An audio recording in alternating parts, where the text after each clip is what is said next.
ಹೋಮ ಮಾಡ್ತಿರ್ತಾರೆ. ಮಂತ್ರ ಸಾಕು, ಮಂತ್ರ ಕಂಟಿನ್ಯೂ ಚಾಲು.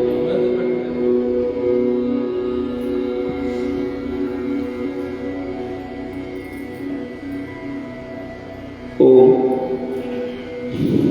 ಬೆನ್ನುಗುತ್ತು ನೇರವಾಗಿ, ಸಿದ್ಧಾಸ ಕೊಡ್ತಾ ಇರಿ, ಎಡಗಾಲು ಬಲಗಾಲು ಇರ್ತಾ ಇರಿ, ಜ್ಞಾನೋದರ ಕೈ ಇರ್ತಾ ಇರಿ, ಸೌಕಾಶ ಕನ್ನಿಸ್ತಾ ಇರಿ, ಉಸಿರಾಟಗಳ ಗಮನ ಇರಿ.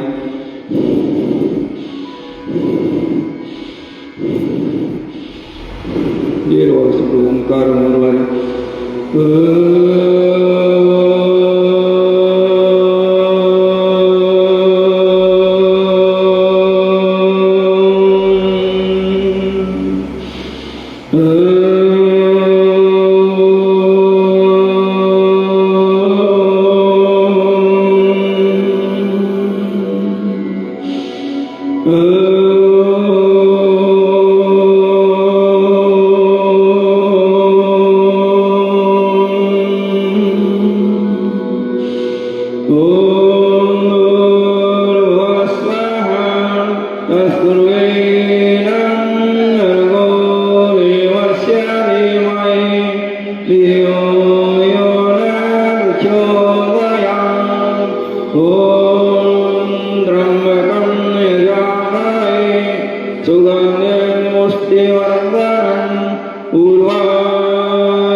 ವಿಘ್ನೇಶ್ವರಿ ನಮಸ್ಕಾರ, ಪರಮಾತ್ಮ ನಮಸ್ಕಾರ, ಮಹಾಲಕ್ಷ್ಮಿ ನಮಸ್ಕಾರ. ಪರಂಭೂಜನಂದ ಸ್ವಾಮಿ ಆಚಾರ್ಯವಾದ ಕೃಷ್ಣ ವರಿಸಿಕೊಂಡು ಶಿವ ಮುಂಜಾನೆ ಎಲ್ಲರಿಗೂ ನಮಸ್ಕಾರ. ಓಂ ಭೂ ನಮಃ.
ಪರ್ವತಾಸನ ಆಮಸ ಪದ್ಮಾಸನ ಚಂದ್ರಾಸನ ಪಾದಹಸ್ತಾಸನ ಊರ್ಧ್ವಹಸ್ತಾಸನ ಒಂದು ಎರಡು ಮೂರು ನಾಲ್ಕು ಐದು ಆರು ಏಳು ಎಂಟು ಒಂಬತ್ತು ಹತ್ತು ಹನ್ನೊಂದು ಹನ್ನೆರಡು ಹದಿಮೂರು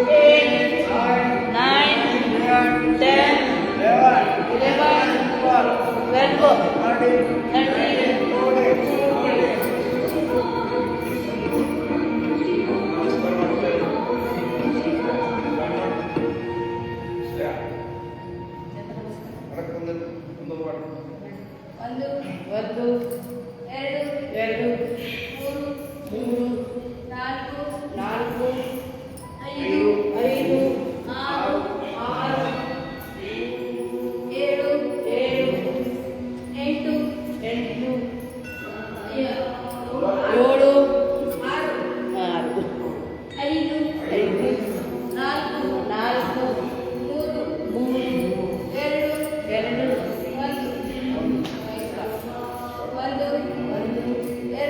ಎರಡು ಮೂರು ನಾಲ್ಕು ಐದು ಆರು ಏಳು ಎಂಟು ಆರು ಐದು ನಾಲ್ಕು ಮೂರು ಎರಡು ಒಂದು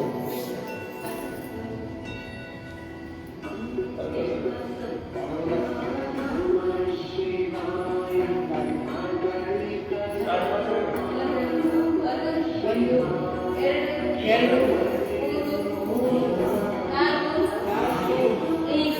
ಐದು ಆರು ಏಳು ಆರು ಐದು ನಾಲ್ಕು ಮೂರು ಎರಡು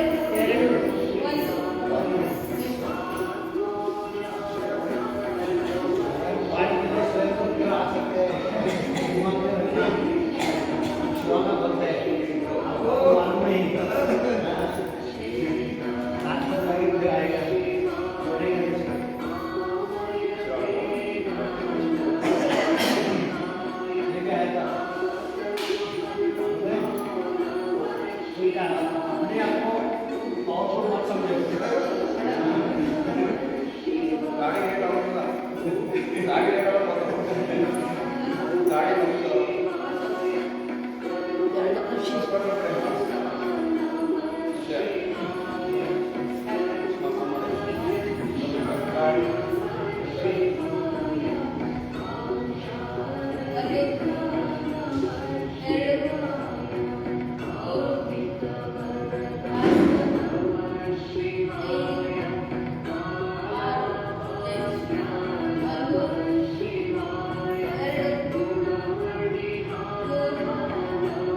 ಸಂತರೆಂದರೆ ಯಾರು ದಿವ್ಯತೆಯ ಅರಿತವರು ಸಂತನೆಂದರೆ ಯಾರು ದಿವ್ಯತೆಯ ಅರಿತವರು ಸರಳತೆಯ ಸೂತ್ರದಲ್ಲಿ ಸುಖವ ಕಂಡವರು ಸಂತರೆಂದರೆ ಯಾರು ದಿವ್ಯತೆಯ ಅರಿತವರು ಮಮತೆ ಬಂಧನ ಕಳಚಿ ಬಲು ದೂರ ನಿಂತವರು ಮಮತೆ ಬಂಧನ ಕಳಚಿ ಬಲು ದೂರ ನಿಂತವರು ಎಲ್ಲರಲ್ಲಿ ಅವನೊಬ್ಬ ಮುದ್ದು ರಾಮ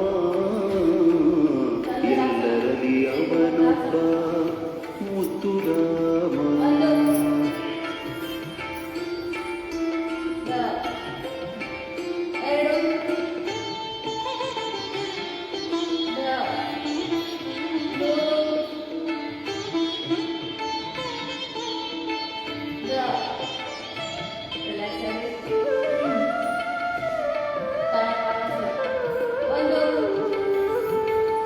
ಸಿದ್ಧನೆಂದರೆ ಯಾರು ಮನವನೋಯಿಸದಾತ ನೂರು ನೋವನ್ನು ಸಹಿಸಿ ನಗುತ್ತಲಿರುವಾತ ಸಿದ್ಧನೆಂದರೆ ಯಾರು ಮನವನೋಯಿಸದಾತ ನೂರು ನೋವನ್ನು ಸಹಿಸಿ ನಗುತ್ತಲಿರುವಾತ ಒಂದಾದ ನಡೆ ನುಡಿಗೆ ದಿಕ್ಕು ದೆಸೆ ತೋರ್ವಾತ ಒಂದಾದ ನಡೆ ನುಡಿಗೆ ದಿಕ್ಕು ದೆಸೆ ತೋರ್ವಾತ ಪರಮ ಗುರು ಆಸಾದು ಮುದ್ದು ರಾಮ ಪರಮ ಗುರು ಆಸಾದು ಮುದ್ದು ರಾಮ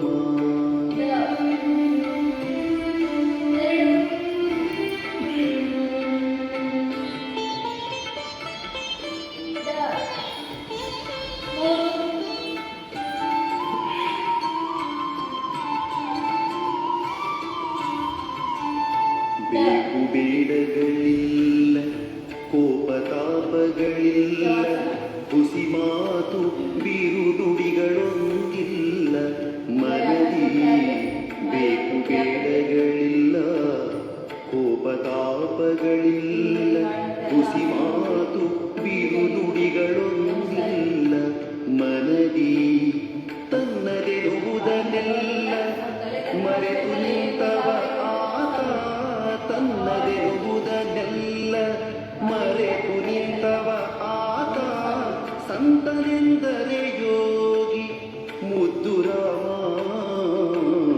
ಸಂತನೆಂದರೆ ಯೋಗಿ ಮುದ್ದು ರಾಮ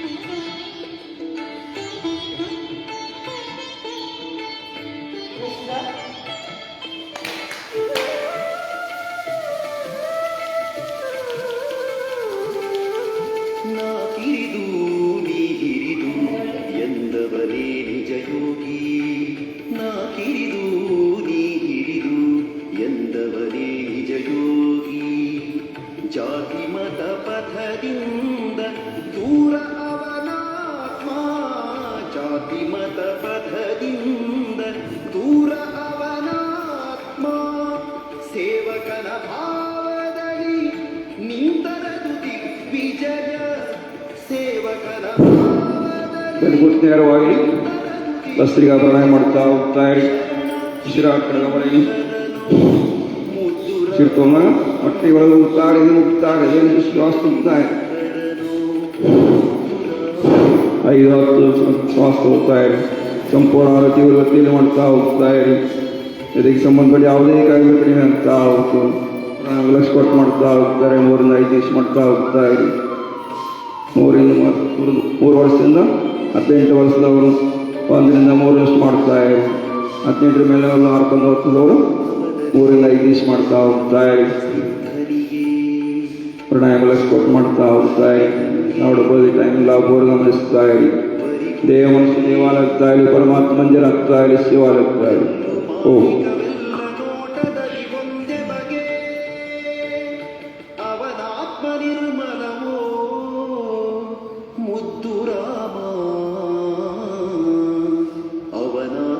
ನಿರ್ಮಲವೋ ಮುದ್ದು ರಾಮ.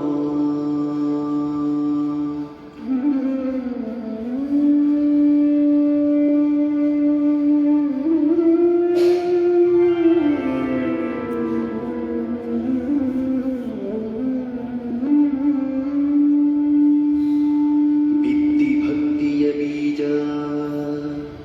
ಶ್ರದ್ಧೆ ನೇಗಿಲ ಬಳಸಿ ಉಳುಮೆ ನೀ ಮಾಡುತ್ತಿರು ದುಡಿಮೆ ಎತ್ತಿಂದ ತೋರು ಸರಿ ಆಸಕ್ತಿ ಮುಕ್ತಿ ಫಲ ಬೆಳೆಸಿದಲಿ ಯೋಗಿ ಪುಂಗವನಾಗು ಮುದ್ದು ರಾಮ. ಯೋಗಿ ಪುಂಗವನಾಗು ಮುದ್ದು ರಾಮ. ಯೋಗಿ ಪುಂಗವನಾಗು ಮುದ್ದು ರಾಮ.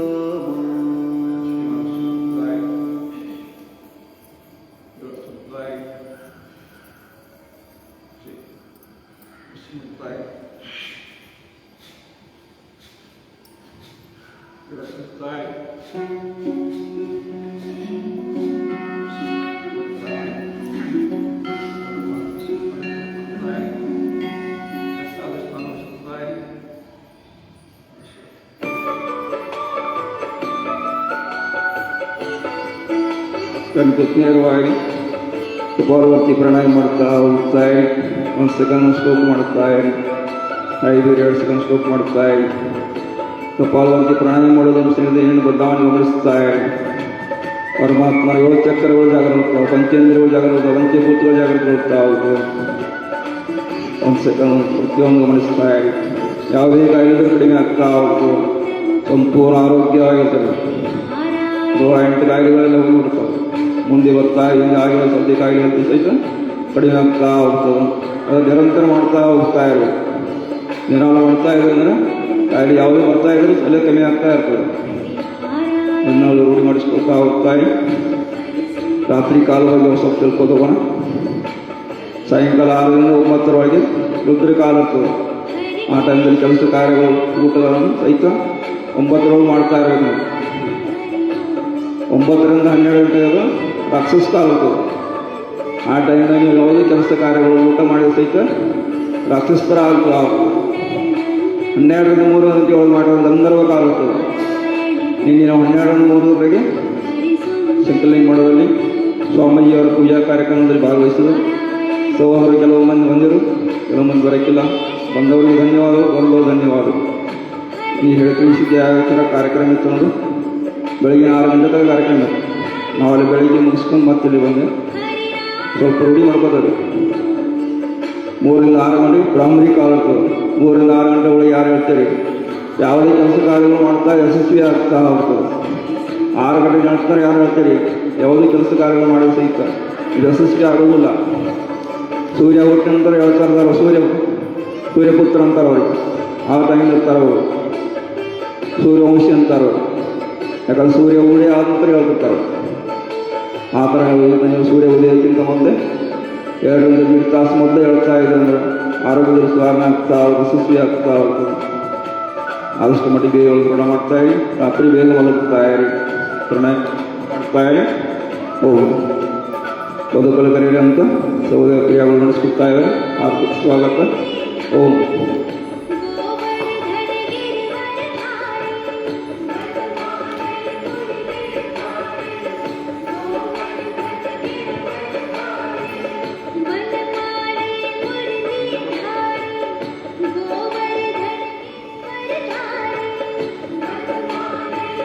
ಓಂ ಜಿ.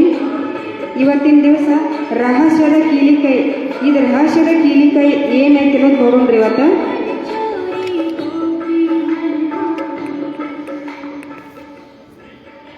ರಹಸ್ಯದ ಕೀಲಿಕೈ ಅಂದರೆ ಏನೈತಿ ನೋಡೋಣ್ರಿ. ಬಯಸಿದ್ದನ್ನು ನೀಡುವ ಅದ್ಭುತ ರಹಸ್ಯ ಶಕ್ತಿಯನ್ನು ಎಲ್ಲಿ ಅಡಗಿಸುವುದು ಎಂಬ ವಿಚಾರವಾಗಿ ದೇವತೆಗಳಲ್ಲಿ ಒಮ್ಮೆ ಚರ್ಚೆ ನಡೆಯುತ್ತದೆ.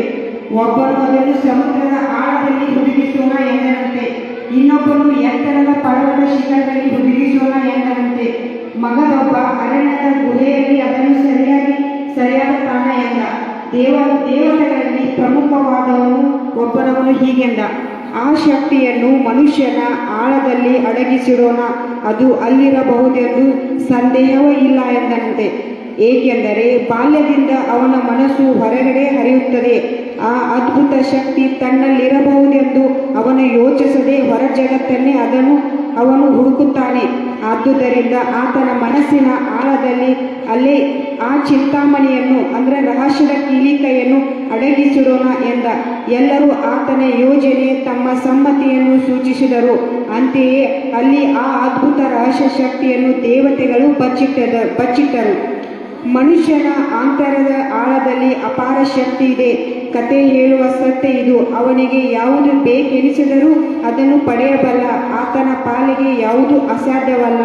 ಆದರೆ ಅಯ್ಯೋ, ತನ್ನಲ್ಲಿ ಅಪಾರ ಶಕ್ತಿ ಇದೆ ಎನ್ನುವ ಸತ್ಯವನ್ನು ಅವನಿಗೆ ನಂಬಿಕೆ ಇಲ್ಲ. ತನ್ನ ಬಗೆಗೆ ತಾನೇ ಒಂದು ಪರಿಮಿತಿ ಹಾಗೂ ಸಂಕುಚಿತ ಭಾವನೆಯನ್ನು ಬಲವಾಗಿ ರೂಢಿಸಿಕೊಂಡು ಅದರಿಂದ ಬಂಧಿತನಾಗಿದ್ದಾನೆ. ಆತ ಕಣ್ಣಿಗೆ ಕೈ ಮುಚ್ಚಿಕೊಂಡು ಕತ್ತಲೆಯೆಂದು ಅಳುವಂತಿದೆ ಅವನ ಸ್ಥಿತಿ. ನೋಡ್ರಿ, ಜಗದಾತ್ಮನಲ್ಲಿ ಹೆಂಗೆ ಬರ್ದಾರಿ, ರಹಸ್ಯದ ಕೀಲಿಕೈಯನ್ನು ಚಿಂತಾಮಣಿಗೆ ಹೋಲಿಸಿದ್ದಾರೆ. ಅಂದ್ರೆ ಮನುಷ್ಯನ ಮನಸ್ಸಿನಲ್ಲಿ ಅಪಾರ ಶಕ್ತಿ ಐತೆ ಅನ್ನೋದು ಗೊತ್ತಿಲ್ಲ. ದೇವತೆಗಳು ಏನು ಮಾಡ್ತಾರೋ ಆ ಶಕ್ತಿಯನ್ನು ಅಲ್ಲಿ ಎಲ್ಲಿ ಬಚ್ಚಿಡೋದು ವಿಚಾರ ಮಾಡಿ ಆ ಶಕ್ತಿಯನ್ನು ನಮ್ಮಲ್ಲೇ ಬಚ್ಚಿಟ್ಟಾರೆ. ಆದ್ರೆ ನಮಗೆ ಗೊತ್ತಿಲ್ಲ. ನಾವೇನು ಮಾಡ್ತೀವಿ, ಮೋತಿಗೆ ಕಣ್ಣಿಗೆ ಕೈ ಮುಚ್ಕೊಂಡಾಗ ಕತ್ತಲೆ ಅಂತೀವಿ. ಆದರೆ ನಿಜವಾಗಿಯೂ ಕತ್ತಲೆ ಇರಂಗಿಲ್ಲ ಅಂತ ಹೇಳ್ತಾರೆ. ಅವನ ಈ ಸ್ಥಿತಿಗೆ ಕಾರಣವಾದರೆ ಏನು?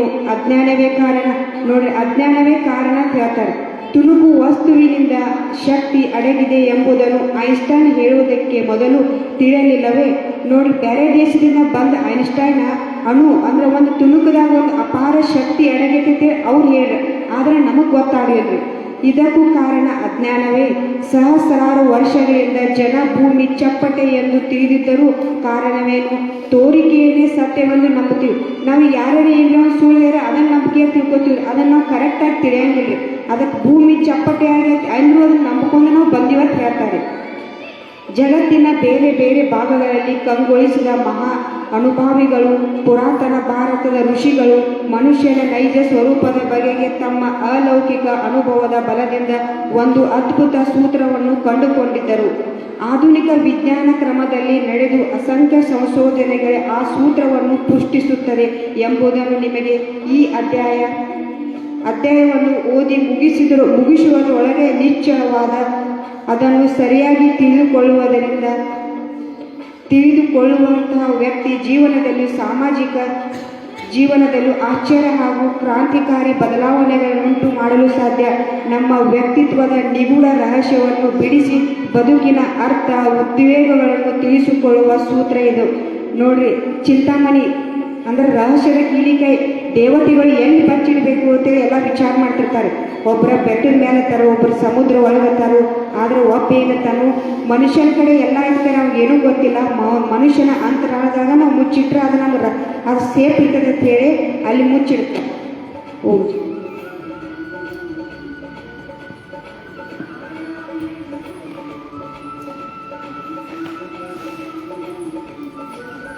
ಹರೇ ರಾಮಕೃಷ್ಣ. ಬದುಕುಲದಲ್ಲಿ ಅಂತ ಸಹೋದರ ಯಾಗಗಳು ನಡೆಸಿಕೊಟ್ಟದಕ್ಕೆ ಧನ್ಯವಾದಗಳು. ಓಂ.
Right.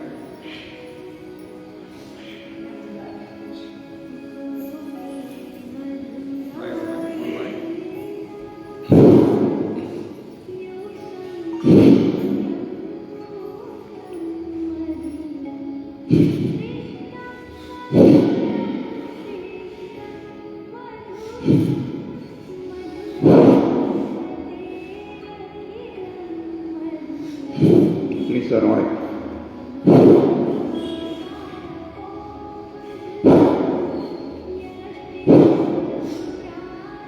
Sarvang Premai.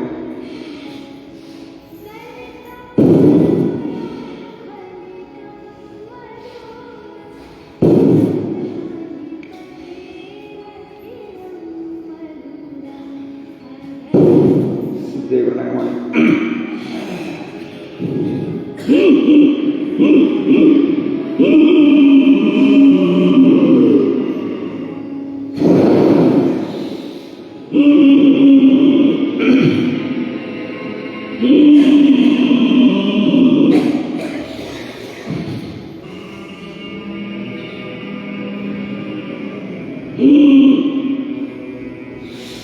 Vaishya.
Om Namah Shivaya, Om Namah Shivaya, Har Har Bole Namah Shivaya, Om Namah Shivaya, Om Namah Shivaya, Har Har Bole Namah Shivaya, Gangadhara Shiva Gangadhara, Har Har Bole Namah Shivaya, Gangadhara Shiva Gangadhara, Har Har Bole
ಅನುಲೋಮ ಪ್ರಾಣಾಯಾಮ ಮಾಡ್ತಾ ಇರಿ.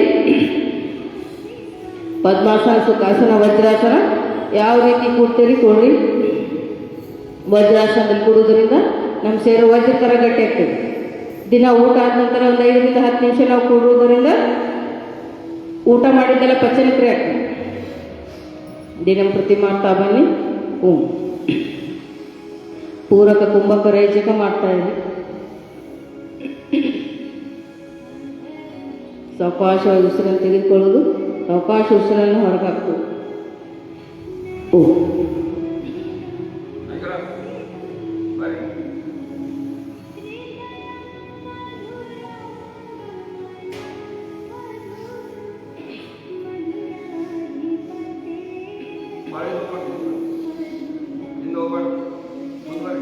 ಓಂ ಜೈ ಪ್ರಣಾಮ್. ಭಗವದ್ಗೀತಾ 16ನೇ ಅಧ್ಯಾಯ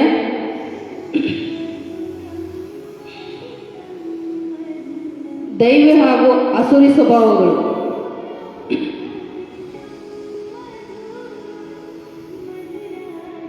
ಒಂದು, 2, 3 ಶ್ಲೋಕಗಳು. ದೇವೋತ್ತಮ ಪರಮ ಪುರುಷನು ಹೀಗೆ ಹೇಳಿದನು: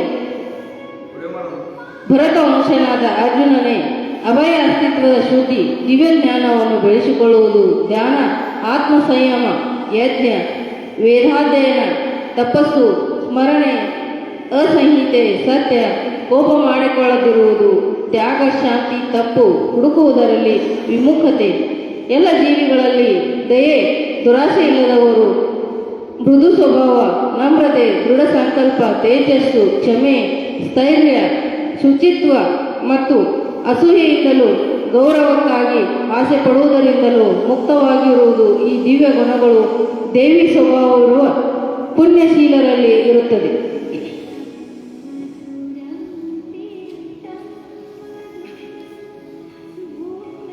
ಹದಿನೈದನೇ ಅಧ್ಯಾಯದ ಪ್ರಾರಂಭದಲ್ಲಿ ಈ ಐಹಿಕ ಜಗತ್ತೆಂಬ ಅಸ್ತಿತ್ವ ವೃಕ್ಷವನ್ನು ವಿವರಿಸಲಾಗಿದೆ. ಅದರಿಂದ ಹೊರಗೆ ಬರುವ ಹೆಚ್ಚಿನ ಬೇರುಗಳನ್ನು ಜೀವಿಗಳ ಕರ್ಮಗಳಿಗೆ ಹೋಲಿಸಲಾಯಿತು. ಇವುಗಳಲ್ಲಿ ಕೆಲವು ಶುಭವಾದವು ಮತ್ತೆ ಕೆಲವು ಅಶುಭವಾದವು. 9ನೇ ಅಧ್ಯಾಯದಲ್ಲಿ ಸಹ ದೇವಾಸುರರನ್ನು ವಿವರಿಸಲಾಯಿತು. ವೇದದ ವಿಧಿಗಳಿಗೆ ಅನುಗುಣವಾಗಿ ಸತ್ವಗುಣದ ಕರ್ಮಗಳು ಮುಕ್ತಿಯ ಮಾರ್ಗದಲ್ಲಿ ಮುನ್ನಡೆಯಲು ಶುಭಕರವಾದವು ಎಂದು ಪರಿಗಣಿಸಲಾಗಿದೆ. ಇಂತಹ ಕರ್ಮಗಳಿಗೆ ದೈವಿ ಪ್ರಕೃತಿ ಎಂದು ಹೆಸರು. ಈ ದಿವ್ಯ ಸ್ವಭಾವದಲ್ಲಿ ನೆಲೆಸಿರುವವರು ಮುಕ್ತಿ ಮಾರ್ಗದಲ್ಲಿ ಪ್ರಕೃತಿಯನ್ನು ಸಾಧಿಸುತ್ತಾರೆ. ಆದರೆ ರಾಜಸ ಮತ್ತು ತಾಮಸ ಗುಣಗಳಲ್ಲಿ ಕರ್ಮ ಮಾಡುವವರಿಗೆ ಮುಕ್ತಿಯ ಸಾಧ್ಯತೆಯೇ ಇಲ್ಲ. ಅವರು ಐಹಿಕ ಜಗತ್ತಿನಲ್ಲಿ ಮನುಷ್ಯರಾಗಿಯೇ ಉಳಿಯಬೇಕಾಗುತ್ತದೆ, ಅಥವಾ ಪ್ರಾಣಿ ವರ್ಗಗಳ ಅಥವಾ ಇನ್ನು ಕೆಲವು ಮಟ್ಟದ ಜೀವರೂಪಗಳ ಮಟ್ಟಕ್ಕೆ ಇಳಿಯಬೇಕಾಗುತ್ತದೆ. ಈ 16ನೇ ಅಧ್ಯಾಯದಲ್ಲಿ ದಿವ್ಯ ಸ್ವಭಾವ ಮತ್ತು ಅದರ ಅನುಷಂಗಿಕ ಗುಣಗಳನ್ನು, ಆಸುರಿ ಸ್ವಭಾವ ಮತ್ತು ಅವರ ಗುಣಗಳನ್ನು ಪ್ರಭುವು ವಿವರಿಸುತ್ತಾನೆ. ಈ ಗುಣಗಳ ಅನುಕೂಲ ಮತ್ತು ಅನಾನುಕೂಲಗಳನ್ನು ಅವನು ವಿವರಿಸುತ್ತಾನೆ. ದಿವ್ಯ ಗುಣಗಳೊಡನೆ ಅಥವಾ ದೈವಿ ಪ್ರಕೃತಿಗಳೊಡನೆ ಹುಟ್ಟಿದವರನ್ನು ಅಭಿಜಾತಶ್ಚ ಎಂದು ಕರೆದಿರುವುದು ಬಹು ಮಹತ್ವದ ಅಂಶ. ದೈವಿ ವಾತಾವರಣದಲ್ಲಿ ಸಂತಾನವನ್ನು ಪಡೆಯುವುದಕ್ಕೆ ದೈವಿ ಧರ್ಮ ಗ್ರಂಥಗಳಲ್ಲಿ ಗರ್ಭದಾನ ಸಂಸ್ಕಾರ ಎಂದು ಹೆಸರು. ತಂದೆ ತಾಯಿಯರು ದೈವಿ ಗುಣಗಳಿರುವ ಮಗುವು ಬೇಕೆಂದು ಬಯಸಿದರೆ ಅವರು ಮನುಷ್ಯನ ಮಾನಸಿಕ ಬದುಕಿಗಾಗಿ ಸೂಚಿಸಿದ 10 ತತ್ವಗಳನ್ನು ಅನುಸರಿಸಬೇಕು. ಒಳ್ಳೆಯ ಮಗುವನ್ನು ಪಡೆಯಲು ನಡೆಯುವ ಕಾಮಭೋಗವು ಸ್ವಯಂ ಕೃಷ್ಣನೇ ಎಂದು ಹಿಂದೆ ಭಗವದ್ಗೀತೆಯಲ್ಲಿ ಅಭ್ಯಾಸ ಮಾಡಿದ್ದೇವೆ. ಕಾಮ ಜೀವನವನ್ನು ಕೃಷ್ಣ ಪ್ರಜ್ಞೆಯಲ್ಲಿ ಬಳಸಿದಾಗ ಅದನ್ನು ದೂಷಿಸಿಲ್ಲ. ಕೃಷ್ಣ ಪ್ರಜ್ಞೆಯಲ್ಲಿ ಇರುವವರಾದರೂ ಬೇಕು ಮತ್ತು ನಾಯಿಗಳಂತೆ ಮಕ್ಕಳನ್ನು ಪಡೆಯಬಾರದು. ಆದರೆ ಮಕ್ಕಳು ಜನಿಸಿದ ನಂತರ ಕೃಷ್ಣ ಪ್ರಜ್ಞೆಯನ್ನು ಹೊಂದುವಂತೆ ಸಂತಾನ ಪಡೆಯಬೇಕು. ಕೃಷ್ಣ ಪ್ರಜ್ಞೆಯಲ್ಲಿ ತನ್ಮಯರಾದ ತಂದೆ ತಾಯಿಯರಲ್ಲಿ ಹುಟ್ಟಿದ ಮಕ್ಕಳಿಗೆ ಇದೇ ಲಾಭವಾಗಬೇಕು.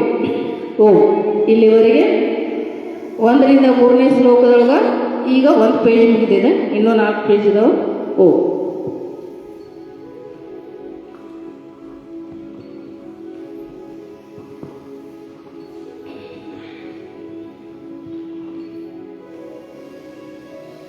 ಹರೇ ಕೃಷ್ಣ. ಭಗವದ್ಗೀತಾ 16ನೇ ಅಧ್ಯಾಯ 1ನೇ ಶ್ಲೋಕದಲ್ಲಿ ಅರ್ಧ ಹೇಳ್ತಾರೆ. ಸಹೋದರ ಸುನಕುಮಾರ ಧನ್ಯವಾದಗಳು.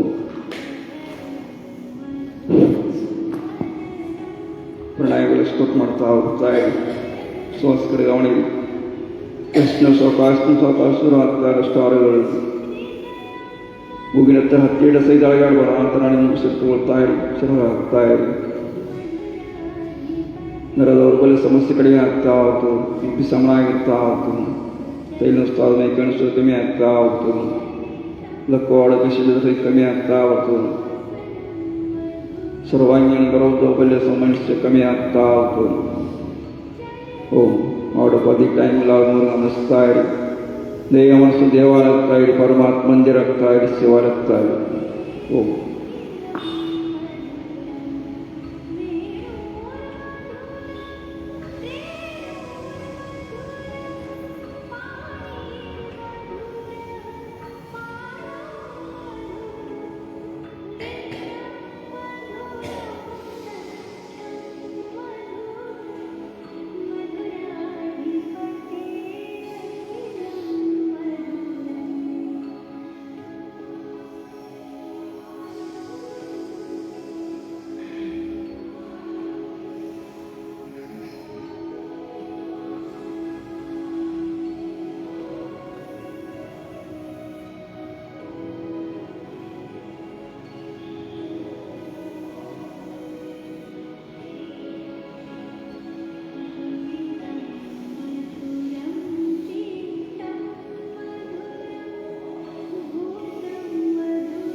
ಪರಮಾತ್ಮ ದರ್ಶನ, ಮಹಾಲಕ್ಷ್ಮಿ ದರ್ಶನ, ತಾಯಿ ತಂದೆ ದರ್ಶನ, ಗುರುಗಳ ದರ್ಶನ, ಸ್ನೇಹಿತರ ದರ್ಶನ, ಬಂಧು ಬಳಗ ದರ್ಶನ. ಜೈ ಶ್ರೀರಾಮ್. ಶಾಂತಿ ಪಾಠ.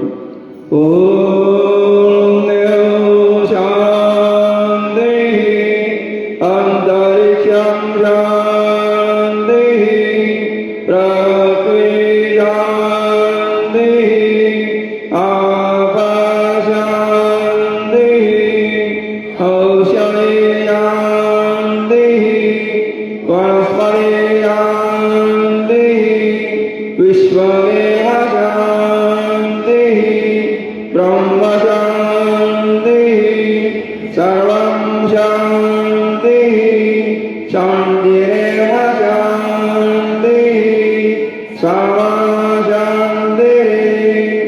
ಓಂ ಶಾಂತಿ ಶಾಂತಿ ಶಾಂತಿ. ಸರ್ವೇ ಜನ ಸುಖಿನಃ ಭವಂತು, ಸರ್ವೇ ಸಂತು ನಿರಾಮಯಾಃ, ಸರ್ವೇ ಭದ್ರಾಣಿ ಪಶ್ಯन्तु ಮಾ ಕಶ್ಚಿತ್ ದುಃಖಭಾಗ್. ಓಂ ಶಾಂತಿ ಶಾಂತಿ ಶಾಂತಿ. ಓಂ ಗುಣಂ.